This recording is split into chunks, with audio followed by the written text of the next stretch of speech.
He was in handcuffs. By then, officers already knew what had happened inside the house on Sherwood Avenue.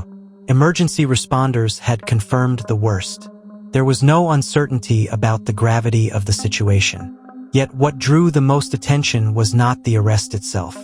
It was the tears, not visible remorse, not grief for the woman who had been fatally assaulted, but distress at the realization that he would spend years in prison and miss the release of a video game. Let me see.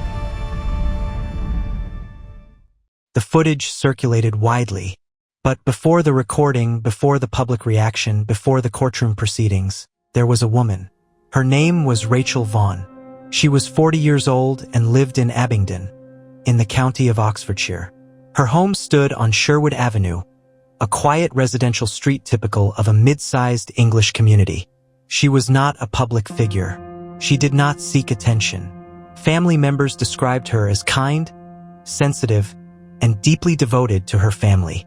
During the trial, it was revealed that Rachael faced significant personal challenges, including mental health difficulties, a learning disability, and anxiety. These were not presented as weaknesses, but as part of her humanity.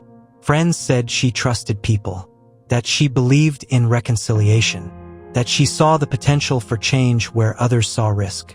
That ability to believe in others was an essential part of who she was. In court, testimony made it clear that her loss goes beyond any simple definition, something that does not disappear with time but only changes shape. Rachael is remembered not only for the violence she suffered, but for the life she lived before it. And that distinction matters.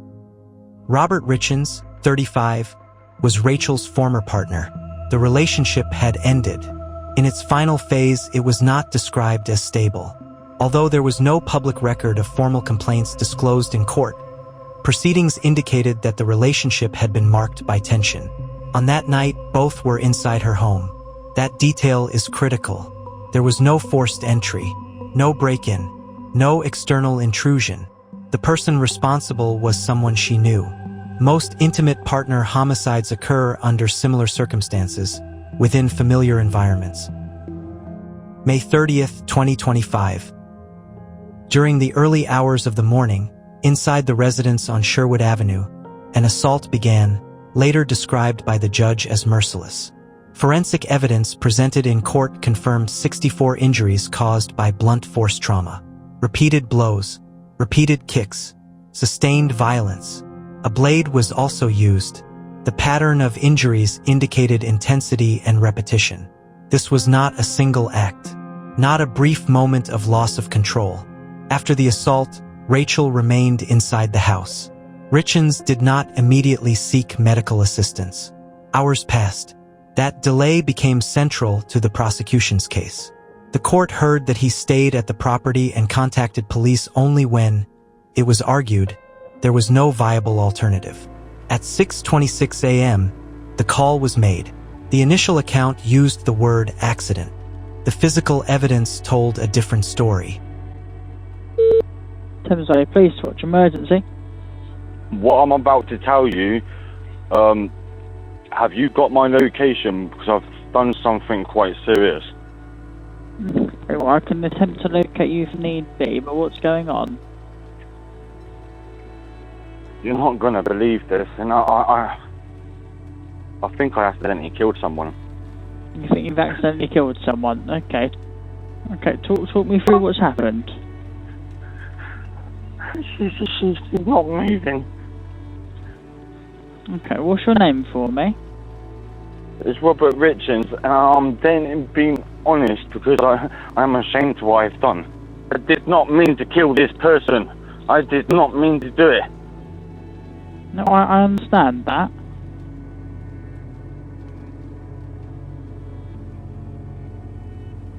Police cars, I can hear police cars. You can hear police cars? Yeah. Okay. Can you Quite a lot of them. Quite a lot of them. I'm scared.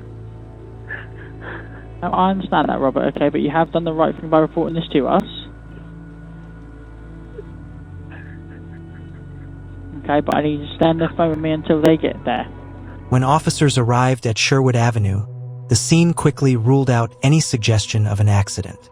The severity of the injuries, the absence of attempted medical aid, and the time elapsed before authorities were contacted became defining elements of the investigation.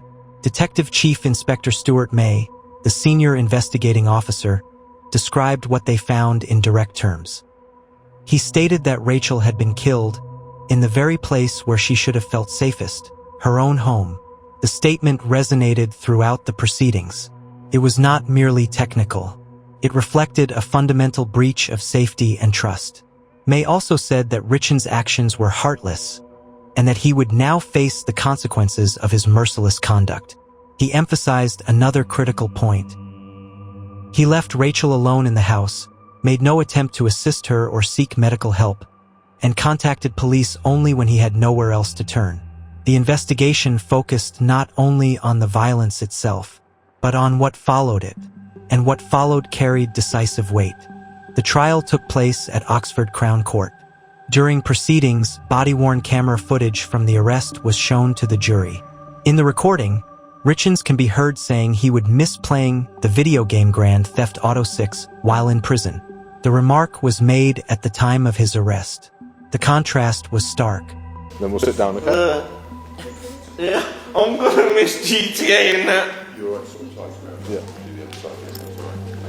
Which GTA? What are you talking about, Robert? 6. Oh, you got ages for that. I'm gonna get life. So I've got I, Robert Richens, on the 30th of May, 2025, said the following. I accidentally killed her. At least I admitted to it. I'm gonna miss GTA. I'm going to get life. I can't get it out of my head.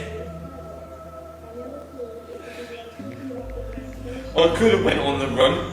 While the court examined evidence of sustained violence, abandonment, and delayed emergency contact, the defendant expressed concern about missing entertainment. The prosecution presented the comment not as proof of the crime itself, but as part of the broader context of his behavior after the assault. The defense argued that statements made under shock should not be interpreted in isolation. Nevertheless, the impact was significant. On February 6, 2026, the court sentenced Richens to life imprisonment, with a minimum term of 16 years and 1 month before eligibility for parole. The sentence was described as proportionate to the brutality of the attack and the subsequent failure to seek help. Following the conviction, Detective Chief Inspector Stuart May stated publicly that his thoughts remained with Rachael Vaughan's family and all those who loved her, as they faced what he described as an unimaginable loss. The investigation formally concluded. The grief did not. The case left legal consequences. More importantly, it left human ones. As footage of the arrest circulated, the case drew international attention. For many observers, the defendant's remark appeared emotionally disconnected from the gravity of the situation. Some experts note that, under extreme stress, individuals may fixate on familiar or seemingly trivial references as a coping mechanism. Regardless of interpretation, the reaction was immediate. The recording influenced public perception of the case, but it does not define it. The case of Rachael Vaughan underscores enduring issues of violence within intimate relationships, overlooked warning signs, emotional vulnerability, institutional responsibility. Statistically, most women killed in domestic homicides know their attacker. That is not incidental. It is a recurring social pattern. Each case reinforces the need for prevention, awareness, and stronger protective mechanisms. Justice was carried out within the framework of the law, but absence remains. Rachael was 40 years old. She had plans, and she had a home that should have been safe. Public attention may have focused on a single moment. The deeper story is larger than that moment. It is about trust, about violence, about irreversible consequences, and about remembering that before the headlines, there was a life.